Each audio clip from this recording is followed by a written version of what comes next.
வனாந்திரம் என்கிற காரியம் என்ன, எதை குறிக்கக்கூடிய ஒரு விஷயம் என்ன தெரியுமா? உபத்திரவம், பாடுகளை குறிக்கக்கூடிய ஒரு விஷயம். இந்த வனாந்திர வாழ்க்கை அப்படின்னு சொன்னா அங்க தண்ணி இருக்காது, அங்க நல்ல சாப்பாடு கிடைக்காது, அங்க வீடு இருக்காது, மணல் தான் இருக்கும்.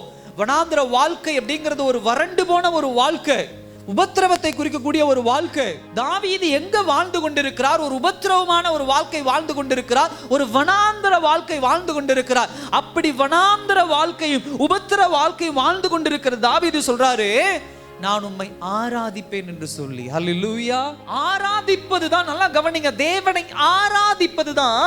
நீங்க வனாந்தரத்தில் இருக்கிறீங்களோ, நீங்க உபத்திரவத்தில் இருக்கிறீங்களோ, நீங்க வேதனையில் இருக்கிறீங்களோ, எதுல இருந்தாலும் சரி, தேவனை ஆராதிக்கும் பொழுதுதான் அந்த வனாந்தரத்திலிருந்து, அந்த உபத்திரவத்திலிருந்து உங்களுடைய ஆத்துமா பிரசவ் பண்ணப்படும், உங்களுடைய ஆத்துமா பாதுகாக்கப்படும்.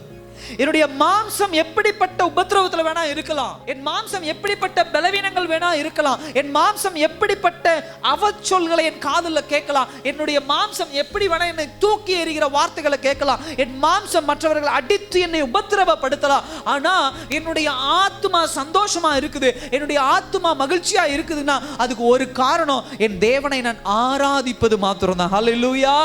என் தேவனை துதிப்பது மாத்திரம்தான். ஆராதனை ரொம்ப முக்கியம். பேர்பட்ட ஆலயத்தை எழுப்புவதற்கு கர்த்தர் எவ்வளவு விலைக்கிரயம் கொடுத்திருக்கிறார் தெரியுமா? தன்னுடைய ஒரே பேரான குமாரனை இந்த பூமியில ரத்தம் சிந்த வச்சிருக்கிறார். நீங்களும் நானும் தேவனுடைய பிரசன்னத்துக்குள்ள வரத்துக்கு தான் அந்த ரத்தத்தை கர்த்தர் சிந்த வச்சிருக்கிறார். இயேசு கிறிஸ்துவினுடைய மரணம் விளையாட்டான விஷயம் கிடையாது. இன்னைக்கு அதை ஜோக்கா பேசுறது உண்டு, அதை கிண்டல் பண்ணி பேசுறது உண்டு, அதை காமெடியா பேசுறது உண்டு. இல்ல, அதனாலதான் தாவீது ஒரு வார்த்தையை மென்ஷன் பண்றாரு, பயபக்தியுடன் ஆராதிப்பு. தாவீது எங்க இருக்கிறாரு? வனாந்தரத்தில் இருக்கிறார். தாவீது யாரு? ஒரு ராஜா. அவன் சொல்றான், நான் தேவ சமூகத்துக்கு வரும்போது பயபக்தியுடன் தேவனை நான் என்ன பண்ணுவேன்? ஆராதிப்பேன்.